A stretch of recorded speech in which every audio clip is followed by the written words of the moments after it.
Doc Mayou, bon début de journée. Oui, Steve, bon matin. Doc, on voulait revenir sur quelque chose qui circule beaucoup sur les réseaux sociaux depuis le week-end dernier. Oui.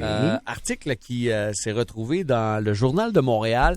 C'est un article alimentaire, puis ça se veut aussi là, une espèce de dossier sur la pauvreté, sur voir comment vous réussissez à vous débrouiller avec le salaire minimum.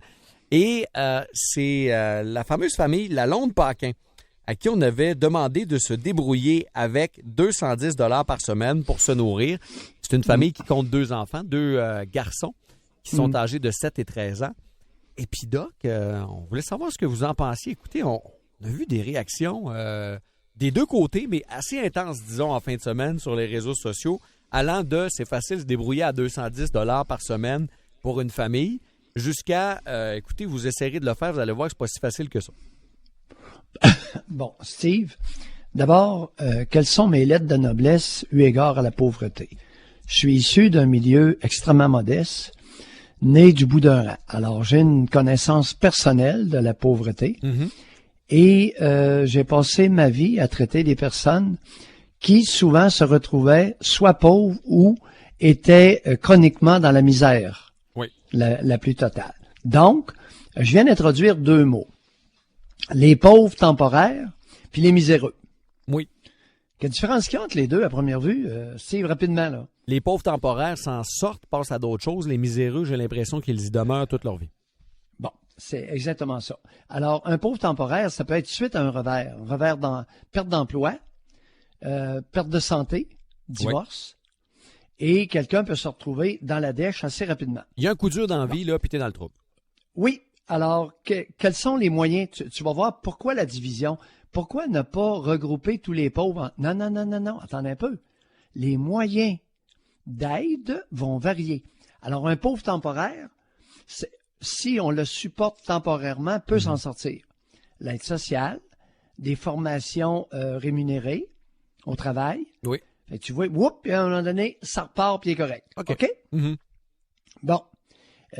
Par contre, un miséreux, c'est un démuni intellectuellement, quelqu'un qui n'est pas débrouillard. Quand je dis un, là, ça peut être une famille au complet. Là. Oui. OK? Alors, un miséreux, c'est une grande pauvreté chronique, suite à être démuni intellectuellement, pas débrouillard. Et les moyens vont être bien différents. Donc, avec les miséreux, on va parler de cuisine communautaire, on va parler de banque alimentaire, sachant très bien que ce ne sera pas temporaire. Et j'aimerais rajouter la contraception. Alors là, les miséreux, on va les inviter à se faire, pour les hommes, vasectomiser, puis aux femmes, à se faire stériliser. On va les inviter, pas les obliger.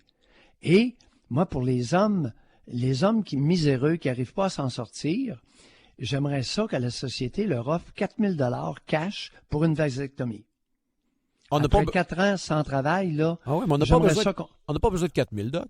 Oui, non, mais moi, je veux. En tout cas, c'est ma proposition. Ah, mais on a besoin de bien moins de 4 000 pour une vasectomie.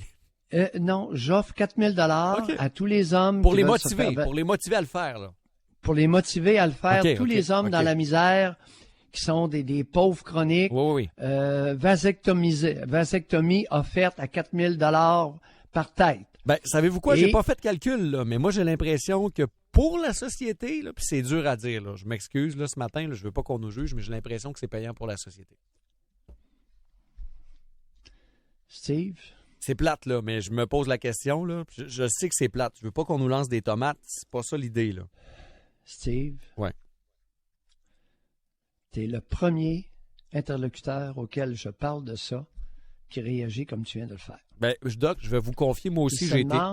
Moi aussi, je viens de milieu modeste, là, mais je suis capable de dire qu'il y a sûrement un impact économique immense qui est encore plus grand à engendrer d'autres enfants qui sont aussi dans la misère. Puis, socialement, c'est difficile à le dire, là.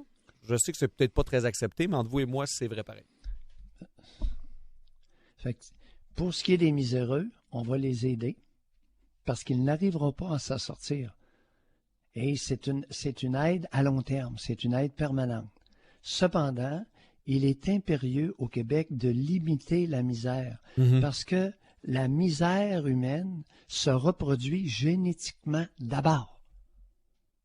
Et la misère engendre la misère un peu. C'est Fred, vous vous rappelez peut-être de la chanson Fred Fortin qui disait « Le problème des pauvres, c'est que tous leurs amis sont pauvres aussi. » Bon, maintenant, soyons prudents. Il avait oublié qu'il y a des pauvres temporaires. Il y a du monde qui se retrouve, et ça, c'est pas pareil du tout. Non, c'est pas la même situation. Non, parce que suite à des pertes d'emploi pour des pères de famille, ça peut être assez catastrophique pendant un bout de temps. Ou un problème de santé temporaire. Mm-hmm. Lorsqu'il s'agit d'un problème de santé permanent et qu'il n'y a pas d'assurance salaire, là, on peut glisser dans la misère. On peut être un pauvre, quelqu'un qui est devenu pauvre, mais qui va devenir miséreux.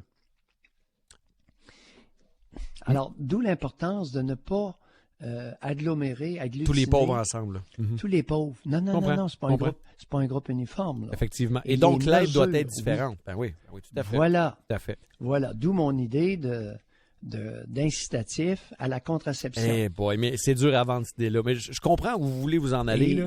Mais pensons-y froidement, là, c'est quelque chose. Les femmes issues de misère sociale ou qui vivent dans la misère sociale, on pourrait leur offrir le même montant pour se faire ligaturer les trompes. Okay. Un bon 4 000, ça ferait du bien. C'est pour ça. Et puis, on arrête tout ça là. On met gentiment un frein volontaire à la reproduction de la misère. Ouais. Vous savez que c'est pour ça que vous n'êtes pas en politique, vous, hein? Vous ne pourriez pas élire avec des idées comme ça, je vous le garantis. J'ai refusé. J'ai refusé d'être candidat conservateur au fédéral à la demande de P.H. Vincent et de son acolyte québécois lors de la première élection de Stephen Harper. Parce que vous n'aimez pas les cravates, hein? Entre autres. Mais il y avait plus que ça. Il y a beaucoup plus que la cravate. Et tu as très bien compris, Steve, qu'au niveau des idées. Alors, et toi, de ton côté, tu as saisi immédiatement l'impact sociétal. Mais c'est triste, c'est très triste de dire ça par contre. Là. Puis j'en conviens, puis comme vous l'avez dit, c'est pas une solution pour tout le monde, mais il y a quelque chose là-dedans, il y a une certaine logique quand même. Merci beaucoup, Doc. Votre sujet ce matin, ça fait plaisir. Qui vous a déjà mis des bâtons dans les roues parce que vous étiez bon? Collègues, amis, conjoints, dans quel contexte? On n'aime pas ça voir le monde réussir. Ça va être bon, à Doc. l'occasion. Oui. Ça va être bon. Bye. Au plaisir. Bye. 9h30 ce matin. Non, les gens qui réussissent, mais surtout si vous êtes à côté. Entre collègues, là. Tu veux-tu que ton autre collègue devienne meilleur que toi? Ben non.